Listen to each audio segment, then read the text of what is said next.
democracia. Estamos ya de regreso y claro, no había mencionado en la mañana frente a los problemas que están pasando los periodistas, los colegas periodistas de amedrentamiento y estas cosas. La Federación Nacional de Periodistas, la FENAPE, a través de su presidenta Susana Piedra, nos había enviado la comunicación que están enviando al presidente de la República y haciendo público, ¿no?, una postura. Así es que creo que todos los sectores debemos un poco trabajar por la libertad. La libertad de expresión es esencial a la democracia. Queremos saludar al señor doctor Rodrigo Enríquez, docente investigador de epidemiología de la salud pública de la Universidad de las Américas, de la UDLA. Doctor Enríquez, bienvenido, buenos días. Hay dos temas que queremos tratar y pedirle a usted que nos ayude a entender.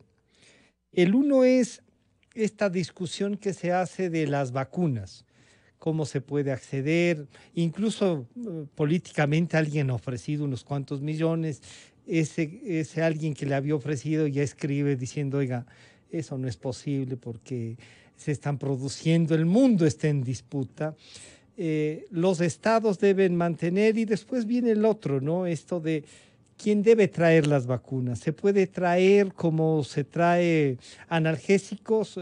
Así debería ser. ¿Cómo hacerlo? Doctor Enríquez, gracias por acompañarnos. Buenos días. Encantado, Francisco. Un buen día y un saludo a la audiencia de Democracia. Bueno, justamente una de las mayores limitaciones para poder acceder a vacunas a nivel mundial es la escasa producción que se está dando. Además de tener que esperar por los resultados de investigaciones de varias de las vacunas que todavía están investigándose, aquellas que ya están aprobadas tienen una producción que es muy escasa y muy limitada. Y esto significa que se están priorizando las negociaciones directas entre gobiernos y empresas que fabrican vacunas o las negociaciones directas de bloques de países y los productores de vacunas. Por ejemplo, la iniciativa COVAX que ha propuesto la Organización Mundial de la Salud y de la cual Ecuador es parte. Por el momento no es posible la adquisición directa de vacunas ni por gobiernos seccionales, por ejemplo, municipios, ni por otro tipo de instituciones que no sean los gobiernos. Y por eso también llama la atención que en este periodo electoral, como tú mencionabas, se estén haciendo ofertas que probablemente no son reales o incluso no están debidamente informadas. Claro, y esta, digamos, a más de lo político, ¿no?, que además corren el riesgo que se han corrido, pero que les pasa factura, porque le están diciendo, oiga, yo no me puedo comprometer, ni para mi país tengo, peor para ofrecer o garantizar 4 millones y pico. Pero también este otro sector que dice, permitan la importación directa del sector privado. ¿Por qué no? ¿Por qué estatizan todo? Y claro, oiga, no es que están ahí a la venta y el Estado está poniendo trabas para la importación. Se está garantizando, se está la visión esta entre ofrecer como analgésicos la vacuna, que algún rato ojalá se pueda, pero y esta otra que usted nos recuerda, o sea, el mundo está trabajando para que los estados sean no solo los responsables, sino los que puedan financiar esto para los más pobres, doctor Enríquez. Correcto, ahí hay dos criterios muy importantes del por qué no liberar por el momento la importación de las vacunas. El primero es un criterio de equidad. Lamentablemente, las personas que más necesitan la vacuna probablemente son las personas que no tienen los recursos para poder pagarlas de su bolsillo. Y por lo tanto es necesario que haya un financiamiento solidario desde los a estas vacunas tan necesarias. Personas, por ejemplo, adultos mayores que ya están jubilados o que no tienen ingresos, personas que tienen comorbilidades o enfermedades, población desplazada o migrante, personas en situación de calle, son personas que están altamente expuestas, son altamente vulnerables a tener complicaciones o morir si llegan a tener COVID-19 y es esa la población que se quiere priorizar. Y la otra razón es una razón económica. En el momento en el que tenemos un producto con una altísima demanda y con escasa producción, automáticamente si se libera esto al mercado, van a subir los precios, se van a disparar. Y ninguna empresa privada va a tener mayor capacidad de compra que un gobierno o que grupos de gobiernos. Por lo tanto, se pueden negociar muchos mejores precios cuando se hacen compras consolidadas para todo un país o incluso compras regionales, que es lo que hizo, por ejemplo, la Comunidad Europea. En esta visión que usted nos ayuda a aclarar, pero que parece que, porque quizá influye mucho la campaña, ¿sí? Porque todo el mundo dice, ¿por qué no se hace esto? ¿Por qué no se hace esto otro? El Ecuador se queda fuera mientras otros negocian. Y claro, llegan unas vacunas y hay dificultades en eso. ¿Cómo se va a distribuir? Se ha dicho grupos prioritarios.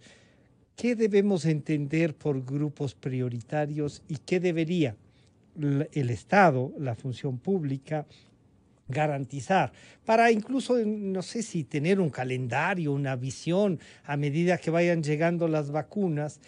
Y entender que no es pues la voluntad del gobierno que es incapaz de traer vacunas, sino que como usted nos ha dicho, no hay. Y si alguien sabe dónde se están produciendo, que no sean las chinas que acaban de meterlos presos porque no eran vacunas, era cualquier cosa, ¿cómo garantizarnos incluso eso, ¿no? La seguridad. Rodrigo, ¿cómo Bueno, entendemos eso? tres criterios importantes para priorizar y que de alguna manera han marcado los calendarios de vacunación contra COVID en diferentes países en el mundo. El primer criterio era el que mencionaba, el criterio de vulnerabilidad. Ujú. Idealmente, uno arranca las campañas de vacunación contra COVID vacunando a la población que tiene mayor riesgo de tener complicaciones y mayor población de una población prioritaria en casi todos los países. La segunda, el segundo grupo, el segundo criterio es el de garantizar la permanencia de servicios que son críticos para el funcionamiento de los países. Por ejemplo, se prioriza la vacunación de trabajadores del área de salud porque si llegan a enfermar, eso significa que tenemos menos personal para responder la atención de los pacientes la atención. Y Ujú. ahí entran también otros trabajadores de servicios estratégicos o de primera línea.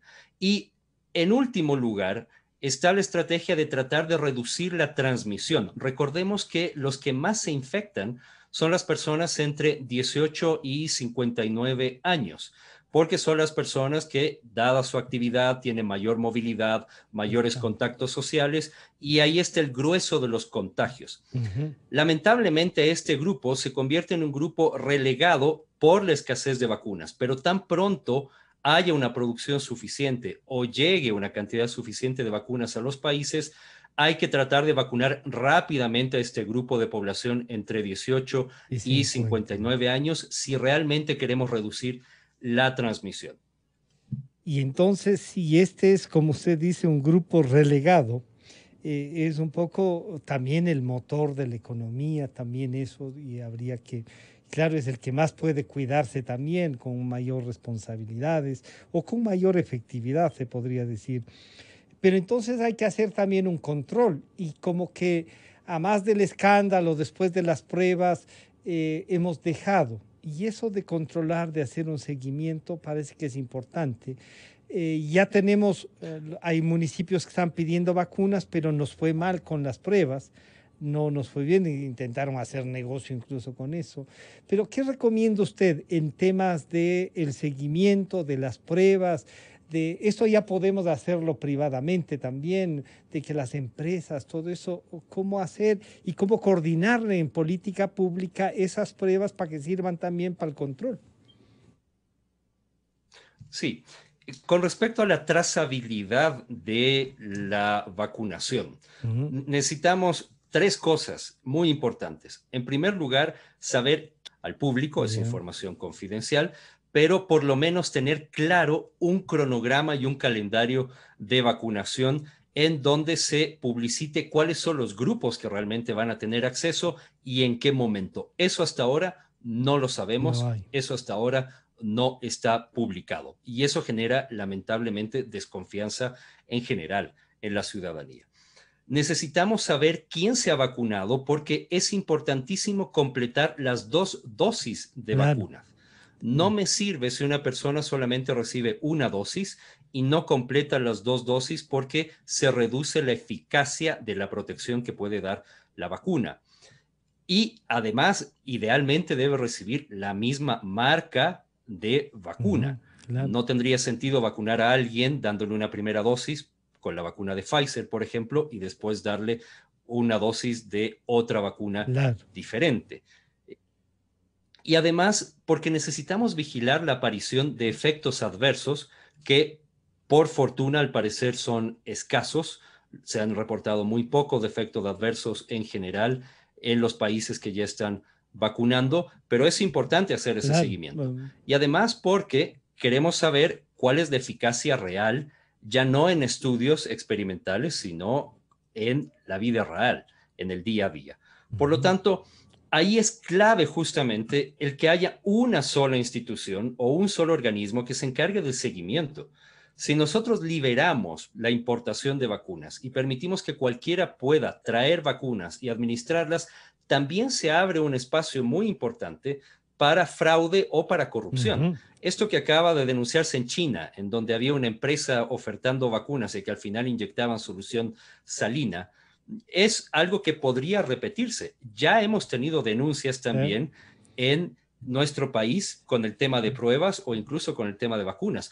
Por eso es importante que se haga a través de los canales gubernamentales u oficiales. Eso entonces refuerza el rol ahí, en este caso, el rol del Estado.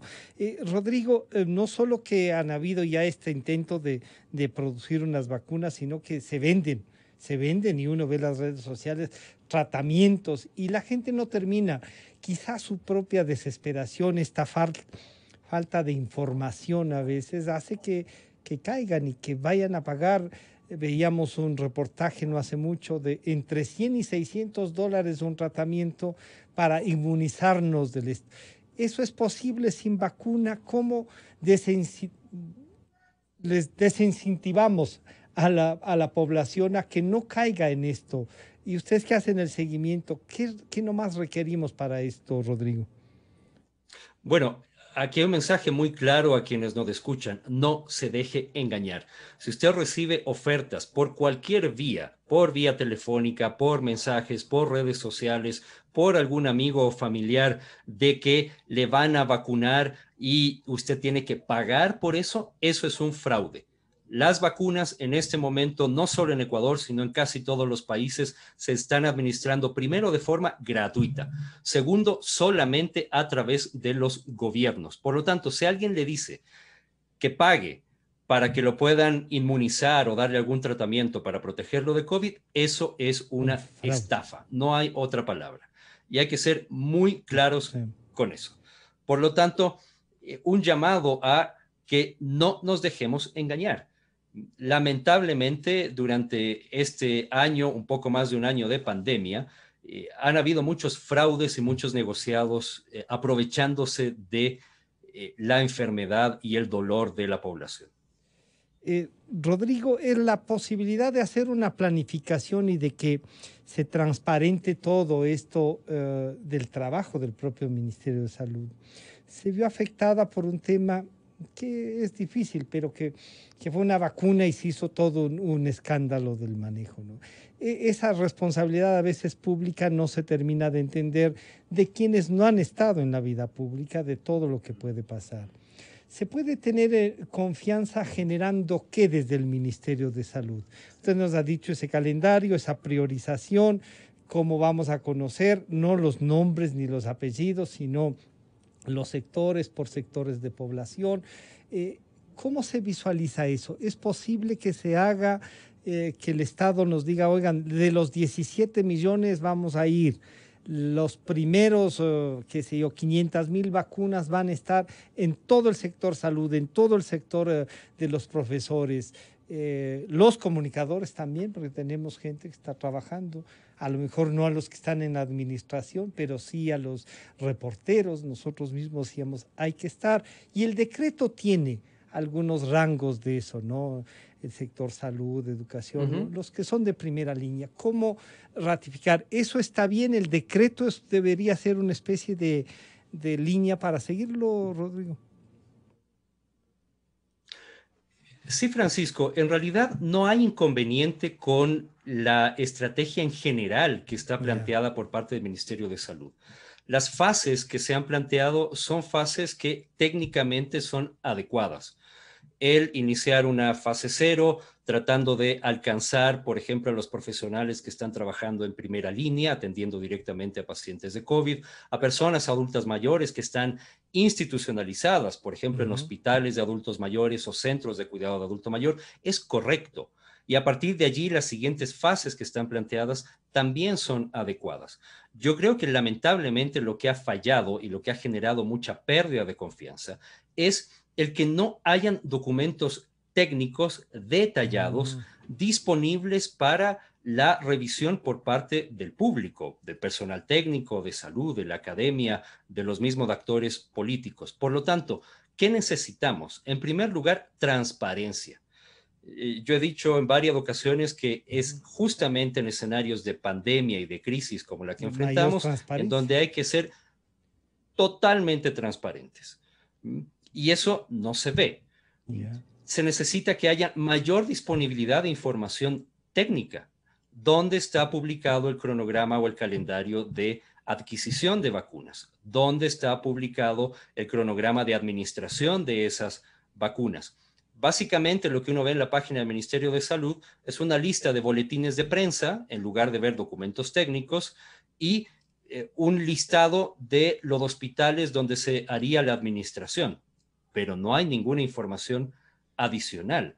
¿Dónde están los informes de la Agencia Reguladora de Control Sanitario para la aprobación de las vacunas? Esos son documentos que están a libre disposición en otros países.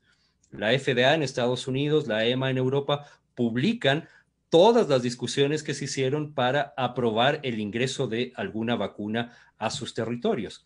Y eso es lo que no estamos viendo, por lo menos desde la academia. Cuando revisamos esa información, no está disponible y no está accesible. Y lamentablemente también han habido una serie de ofertas que no se han cumplido.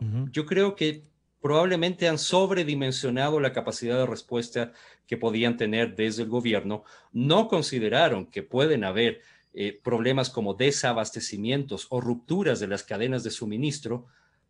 Las empresas farmacéuticas que producen vacunas tienen en este momento serios problemas de distribución en todo el mundo. Europa está amenazando incluso a varias farmacéuticas hasta con confiscar vacunas si es que no cumplen con los cronogramas de entrega. Y al sobredimensionar nuestra posibilidad de respuesta y no considerar esta otra de externalidades, a la larga eso va generando también desconfianza, lamentablemente. Y yo creo que ahí es donde hay que trabajar. Esperemos que los meses que quedan de gobierno se puedan corregir estos errores. Estos errores que, claro, afectan a algo que es intangible, que es la confianza, ¿no? Y la confianza tiene que ver también con el propio comportamiento de la autoridad. Yo había visto un cronograma en donde está la parte público-privada, incluso la actividad privada facilitando transportación, una línea aérea incluso entregando aviones, digamos, no chateando, sino dando sus aviones para que lleguen. Empresas privadas diciendo vamos a producir hielo, nosotros podemos distribuir en eso, y se veía casi yo diría, muy alentador esa propuesta, esa visión que habían de grupos privados con la coordinación del Ministerio de Salud. Pero si eso no se hace transparente, no se le presenta al público que hay un trabajo conjunto, porque lo que a veces esta desconfianza nos genera es no tener el conocimiento. yo realmente había terminado Así contento de escuchar esa propuesta público-privada, pero claro, el mensaje en cambio en general no es. ¿Cómo generamos nuevamente esta confianza, además de la transparencia, traducir este ejercicio de la actividad privada que quiere comprometerse? Usted diría, ¿hay que entonces pedirles a los privados también que hagan público esto?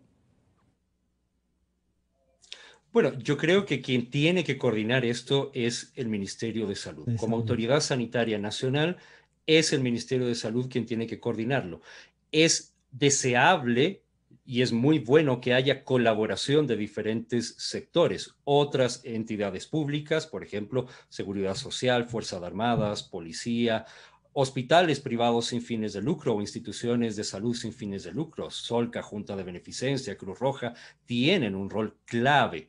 Ujú. Yo creo que tenemos que reunirnos y hay que preparar cómo se va a hacer la implementación y la administración De de la las vacuna. vacunas, ya no cuando lleguen 8,000 dosis, Sí. sino cuando ya nos lleguen Un más millón. bien cientos de miles de Ya. dosis o millones de dosis, porque si mantenemos el ritmo de administración de estas primeras pocas dosis, Mm. no vamos a terminar de vacunar sino en 2 años. Y eso es inaceptable.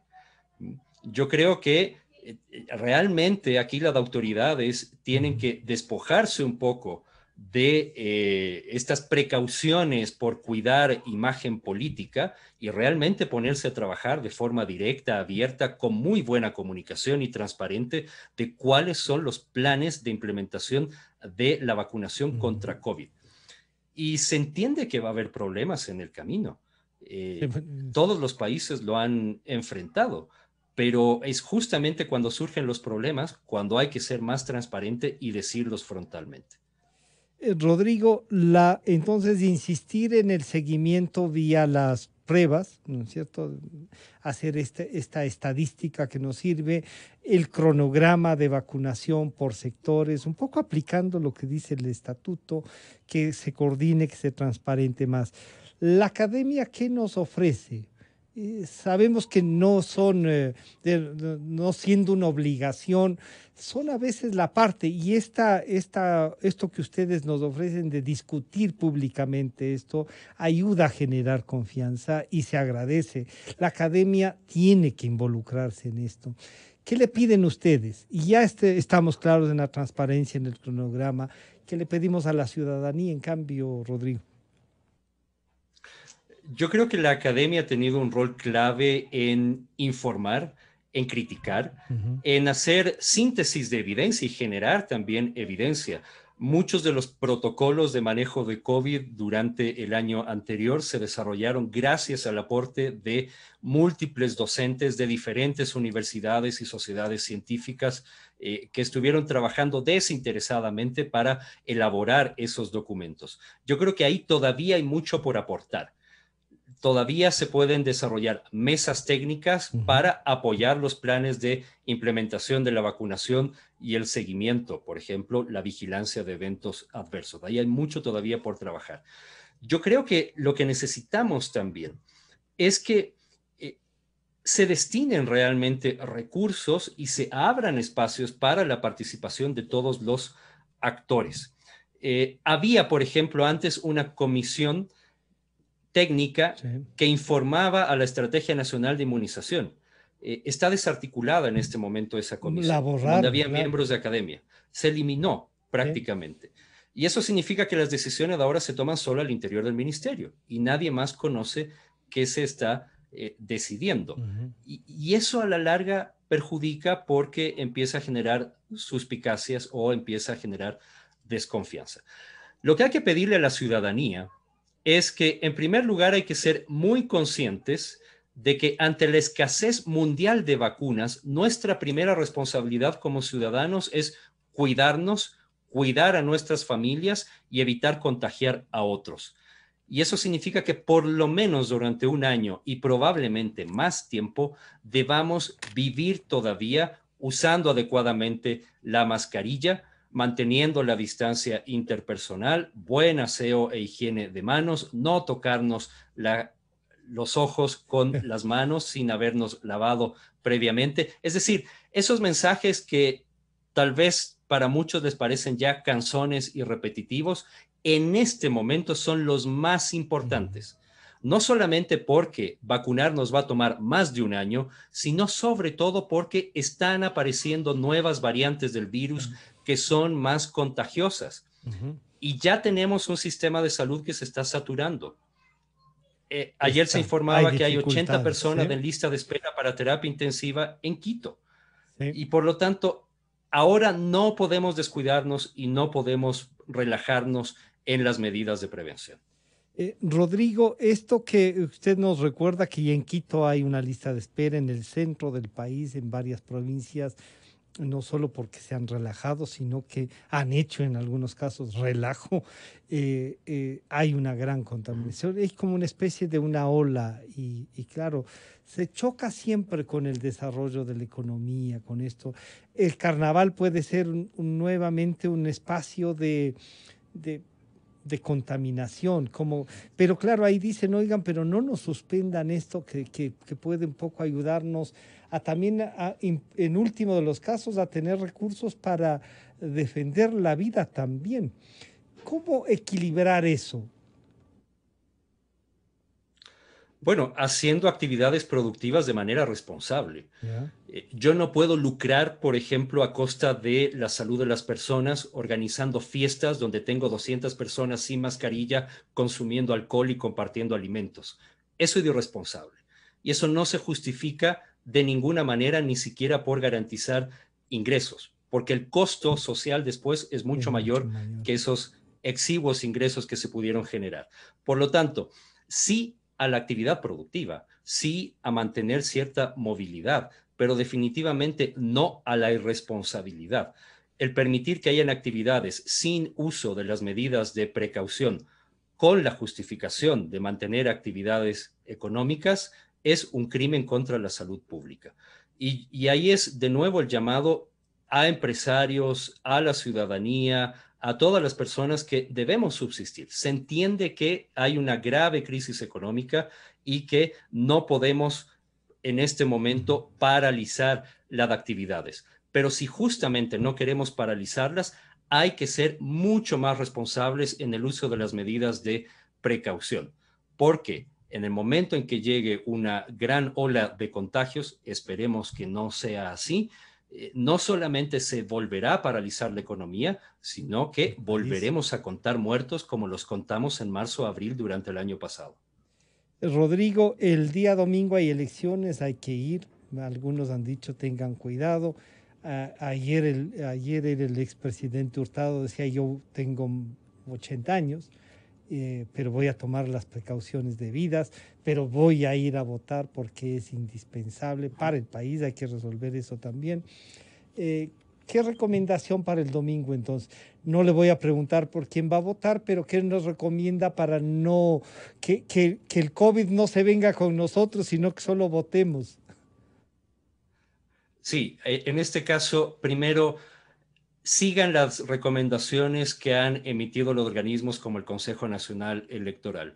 Trate de acudir dentro de estas franjas de horario que han recomendado, porque eso reduce la cantidad de personas que pueden estar simultáneamente en los recintos electorales.